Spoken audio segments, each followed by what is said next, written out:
Welcome to this episode of Billyfishing. This video is some tips and tricks for both people who are new to the sport and some seasoned anglers. If you stop learning, you have stopped fishing. So I learn all the time, and most seasoned anglers learn all the time as well. There's always something you've missed, you haven't heard of, and especially if you're new to the game as well. In this video I'll be running through pretty much everything, including tides, right? This tide I'm fishing right now is a neep tide, and in this area, this place, low activity for the fish, right? And we'll tie on some jigs, and I'll show you some stuff about that as well. Maybe you know it, maybe you don't, but like I said, if you stop learning, you stop fishing. So first of all, I'd like to talk about some of the tools that I think are actually necessary, both for convenience and safety. You might see this in videos. It might seem like a very mundane thing, you really don't need it, you think it's quite tarty, but not at all. It's this gizmo here. For the uninitiated, it's called a fish grips. More or less, it's a vice grips for a fish. You put this inside the lip. You've seen it in the videos, maybe you haven't. If you haven't, go and watch them, you'll see it. So you put this inside the fish's mouth, clamp down on it. Now you got control of the fish. Yes, in previous years, I used to put my thumb inside their mouth, and I got quite a strong grip. So actually, if I focus very hard, I can hold like a double figure fish like that. The problem with that is, at that point, the fish usually has a hook in its mouth, right? It's not such a big problem if you're fishing a plastic or something like that with one hook. But if you've got like some trebles, you got a fast jig, a slow jig that has assists on it, 2 assists up the top, maybe a treble down the bottom. That's not the way I go, as you know. It can get very dangerous if that fish shakes its head, and you could end up with at least one hook buried up to the barb in your hand. It's never happened to me, but it's came close, and that's why I got this, just to avoid that, because that can bring an end to your day fishing. You can pull hooks out, but it is very difficult by yourself. Even using that braid trick, it is extremely difficult. So get one. They're cheap, it will save you a lot of trouble. Fish grips, they clip onto your clothes, then you have it with you all day. Another tool which is indispensable in my opinion is a pair of split ring pliers. I bring 2 types with me. This is for bigger jigs, and I got one for smaller jigs. They're both the same in their operation. Secondly, I'd like to show you how to tie on a jig. Everybody's, oh, you tie onto a jig. No, you don't, right? There's a way to do it properly to make sure that you don't lose the fish, because sometimes you lose the jig. Check out this clip. Right, out it goes. See if we've got another fish. Get in there. Fish acquired. Back in the drinky. Bye! So somehow the little fecker managed to shake the jig off the split ring. I don't know how he managed that, but he did. So the fish shook the jig off. Somehow, I don't know how it happens. It doesn't happen that often, but it does happen. It's happened to me 3 or 4 times, and the fish somehow works the split ring off the solid ring there, right? And to avoid this happening, as you saw in the clip, I was still tied on to the solid ring instead of what most people would do is tie onto the split ring or onto the jig, whereas both of those can fail, right? Because they're not made to be strong like that. Whereas this little jigging ring here is rated to over 150 pounds. It's not going to break. It's a solid ring, it's welded, and it's meant to do the job it does, right? The knot itself is just a common or garden uni. There are many different types you can use, but for the type of fishing I'm going to do and the type of fish I am going to catch, there is no reason in using a 1-knot high strength jigging knots. It's just not necessary, so don't overthink it. If you're going for marlin, tuna, something like that, yeah, sure. For this purpose, just a uni will do. Since this is all rubbed up, I am going to retie it, right? I'm not going to cut off the rubbed bit because it saves me leader, right? If you cut it off, then I lose the tag of good line as well. So now I'm going to cut off a tag of bad line, right? So you just make a loop, okay? And you just go past the point where the line is damaged, and then you start your loops there. And then you can be guaranteed that when you close it, they will be outside the knot, okay? Because you pull it up like that, right? And then you slide that down, and you've got nice fresh line, and you've left all the bad stuff behind. Leave a little bit of a tag, say 2 or 3 millimeters, and you'll be golden if the knot slips. Another tip. So in Norway, for medium to heavy, 20-pound 8-strand line. That's it. That's all you'll need. You can land a fish up to 50 pounds with this, absolutely no trouble. When you move up in the scale, if you're targeting halibut and stuff like that, 35 is my starting point, 50 is my cutoff. You don't need more than that, ever. You can land triple figure fish on 50-pound line, so long as your leaders and everything else and your knots are good. You can fish 100 pounds straight through, a little 150-pound mono rubbing trace on the end. Sure you can, but you're not going to be casting very far. The tide will pick up your jig a lot easier than it would have with the 50 or 35 pounds, and you'll be fishing more efficiently with the lighter line. It's as simple as that. So learn some leaders, learn some knots, and you'll cast further. But I imagine most people don't fish like that, but I'll do a video on it someday as well. A good average reel is a 5,000 here in Norway. Wouldn't go much heavier most of the time. For the majority of fish, like all the way up to 20 pounds, a 5,000 will do the trick, no problem. With a standard drag in it, right? A drag of 12 kilos. I've landed 35-pound fish on reels with 12 kilo drags, right? You don't need to overthink it. If you're targeting much bigger fish, sure, but that's another area, right? So I'd like to talk about why I'm going to use this setup today. Right, today is low activity, and most of the fish that you catch on a day with low activity are the smaller fish. We're talking 2-3 pounds. Maybe you might pick up a nice fish of 8 pounds, but it is because you were going light or whatever. And this rod, or many others like it, 30 to 60 grams, 30 to 70 grams, maybe 20 to 50 grams, you're grand, right? And it will do the work that you needed today. This one will fish shallow, it will fish deep. Right, so you don't have to carry around so much gear, and on a neap tide I imagine you're going to be moving around a fair bit if you're not doing too well. As all things are, you gotta fish when you can fish. If you can fish when it's a neap tide, get out and fish, but just don't be hauling around too much gear. It'll make you miserable, slow you down, and you won't enjoy it. So bring some light stuff, bring less stuff, move around more.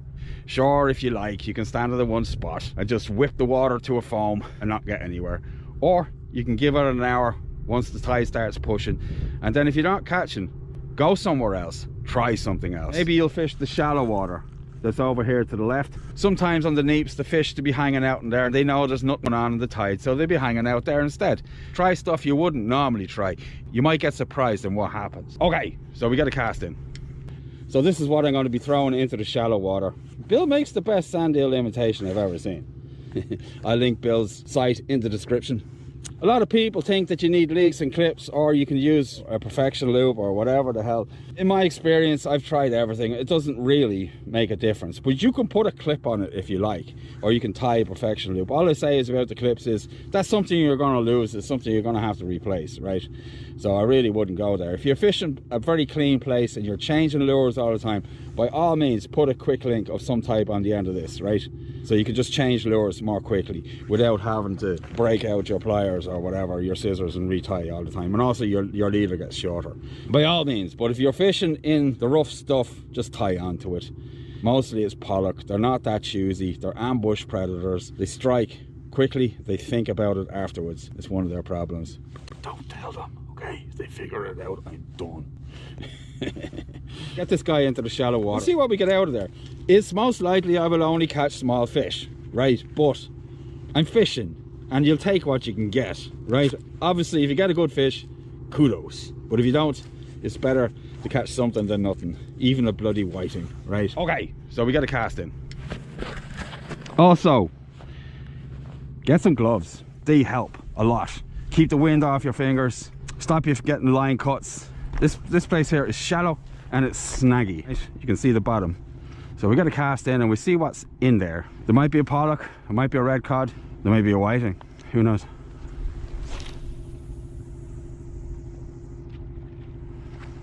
So I'm just going to let it contact the bottom one time, in theory. Of course, if I get hung up, that's because it got hit the bottom more than one time. But I'm going to try just to swim it slowly, just above the weeds, and just give it a bit of jiggle.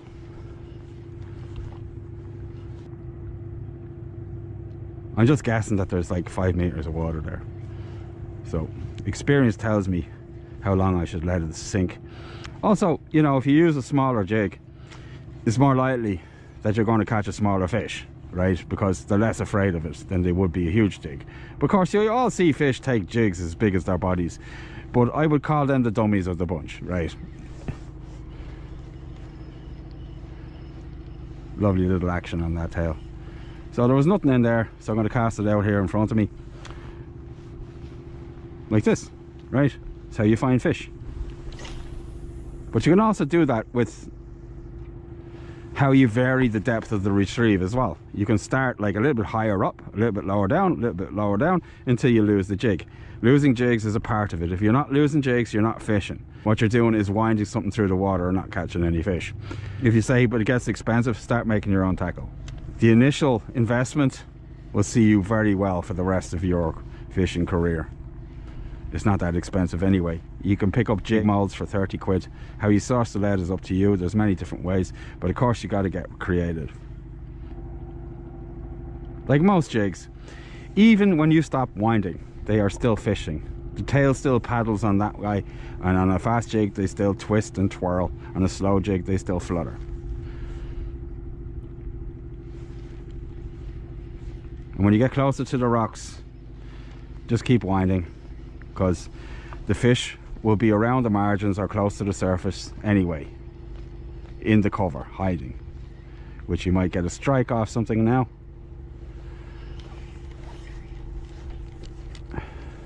But we didn't. So I'm going to try out here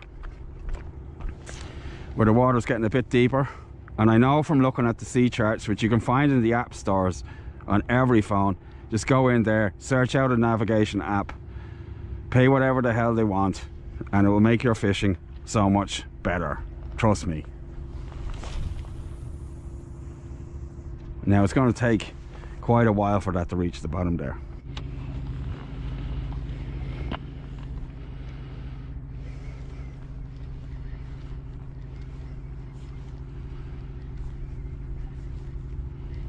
The good thing about fishing a light jig, and it counteracts the fact that it takes so long for it to sink, is we're in. You can keep it in the water longer. It's a nice fish too. It's not no babby anyway, that's for sure. Ah, it's a nice cod anyway. Ah, he's swimming right at me. Wow, bloody hell.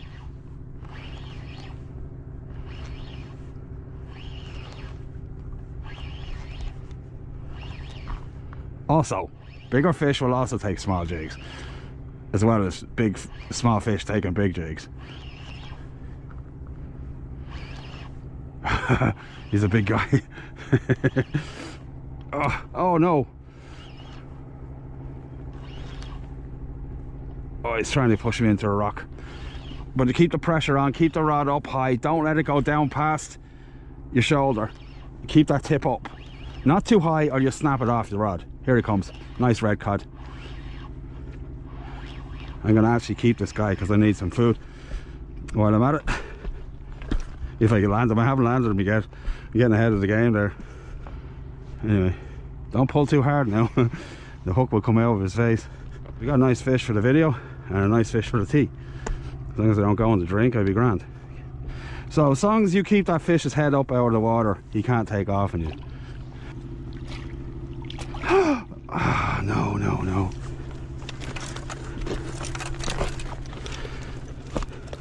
Okay. Do I get him? Come here, buddy.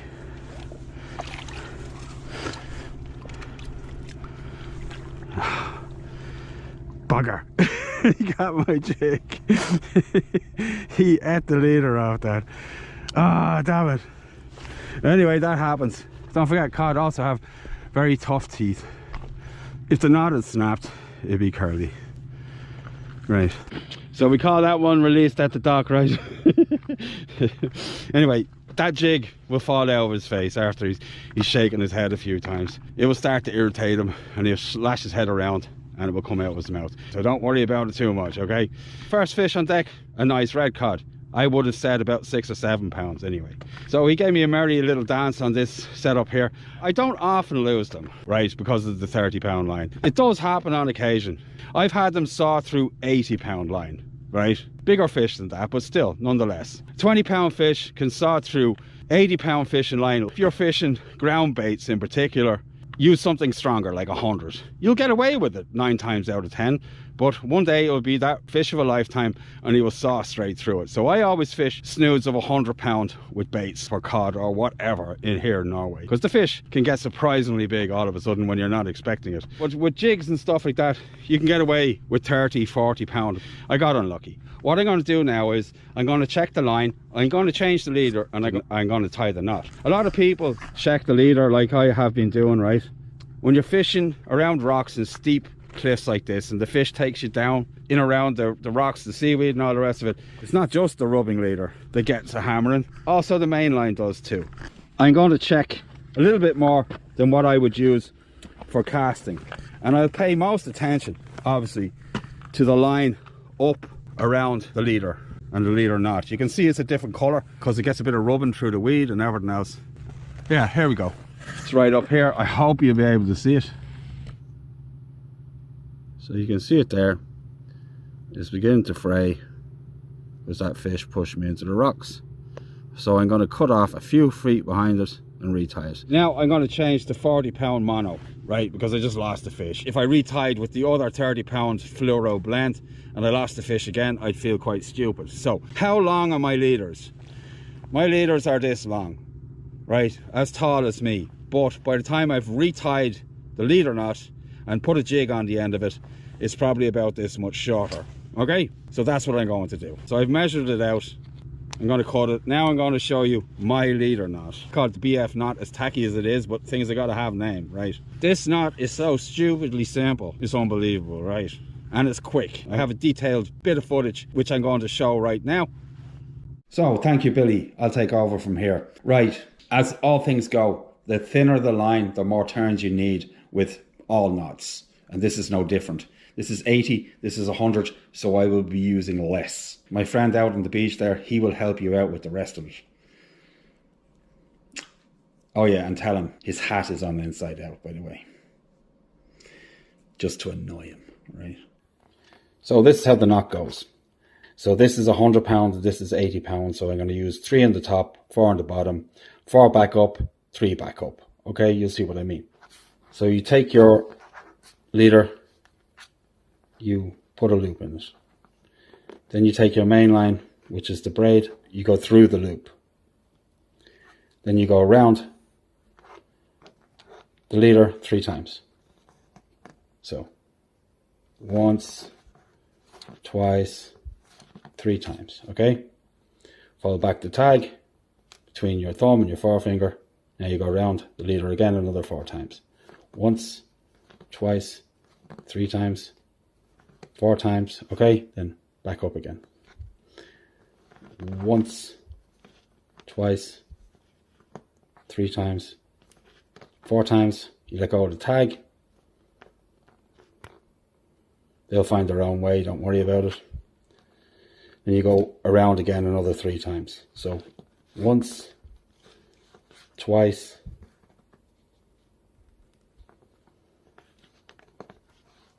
three times. Then you go back through the loop that you started, the same way that you came in. Okay? So that's it there. So now you slide the whole deal up.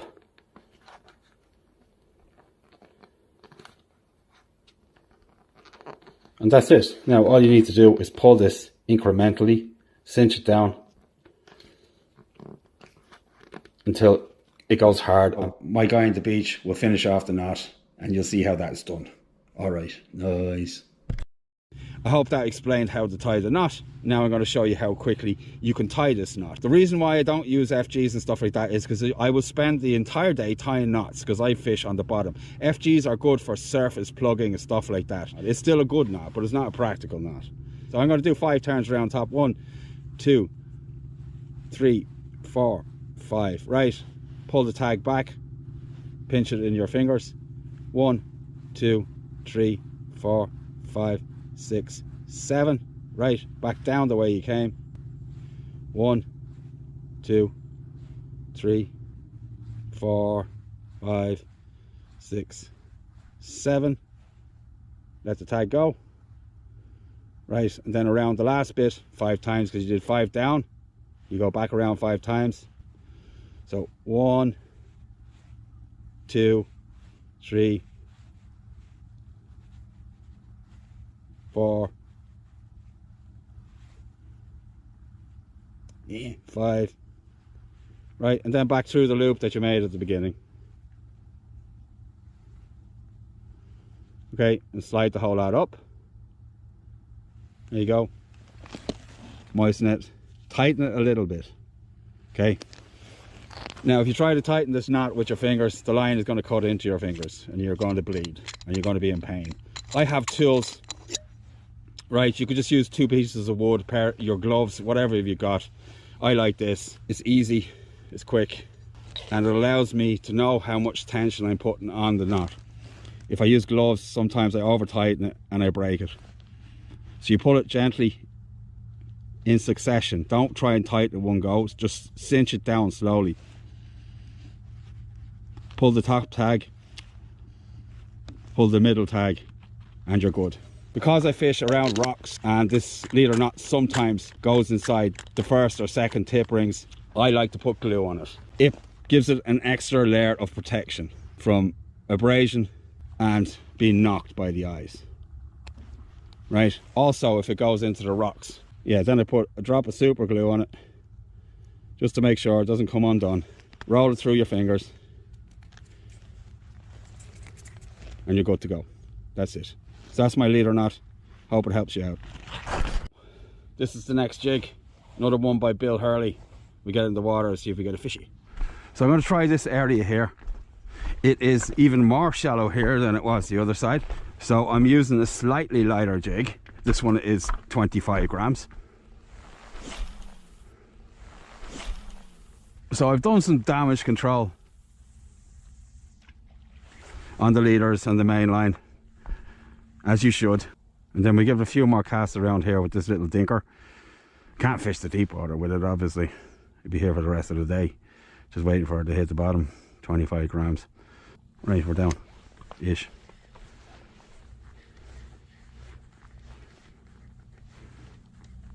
More action, less winding. That was probably just weed, but you have to act like it was a fish anyway. So it's really shallow in up here. Doesn't mean there's not a fish in there. I've caught double figure fish here in just that seaweed under there, right beneath my feet. Just bringing the jig in up like this and woof, out they come. So don't ignore it. So as it goes, the neap tide is being very neepy. And as I said in the beginning of the video, you know, move around a bit. So that's what I'm going to do now on another spot that I think there might be fish. It's not particularly deep, but there is a nice ledge where the fish like to hunt there, and I'm going to see if I can get a few fish out of there. But anyway, we'll go there and we'll see if we can hook up or not. All right, so next time I turn the camera on, you're going to be somewhere new and different. Okay,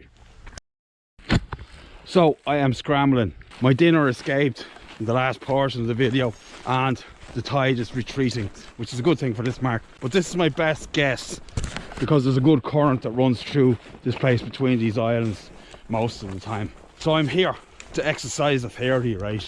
In the neap tides, it's best to fish in a place where there's current, right? If you can get it. Soon there's about an hour left of daylight. I'm staying in Chungsfjord Lodge. I'll link their details in the description. But I love this place. Sense of excitement every time I come here. I'll gear up, we get this video rocking and rolling. This is one of Bill Hurley's jigs. It's 75 gram with the tail, and I'm gonna put it out and see if I get myself a cod or whatever. Most likely a cod here. The leader has been changed now to 40 pound leader because I don't want a repeat. Right, let's see if it gets me a fish before the sun goes down. So there's like 15 meters of water there right now where I cast. It goes out to 20 there in the middle, but there's a really good current here. It comes in this way and out that way as the tide retreats, and vice versa. We're down. Right, let's see if we get first cast fish for this part of the video anyway. It was a pain the other one came off. That was a nice fish. There we go. We're in straight away. First cast fish, and it's a nice one too. I'm not going hungry tonight. It's a good fish too. Not bad for a neap tide. Oh, yep. Better fish, all right. As long as I can land them.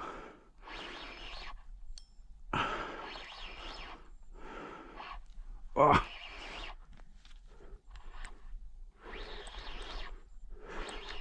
The beast buster, busting beasts. Here he comes. Excellent. Nice fish. Well, I think it is anyway. He'll do for the dinner anyway. Yeah, he'll do nicely. Rare fishy. Yeah. I'd say about 6 or 7 or something like that. Nice fish.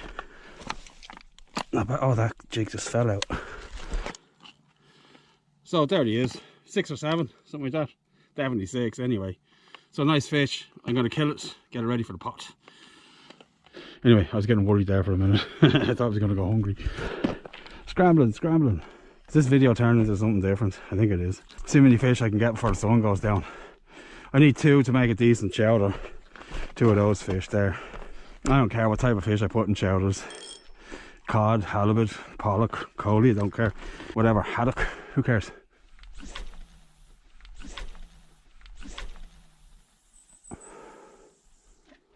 See if we get another one. So that's it. Too dark now. I'm going to continue to fish, but the video isn't going to work. So I hope the tips come in handy. I'm Billy. I hope you liked it. Wherever you are in the world, remember, I'll see you on the beach. Bye.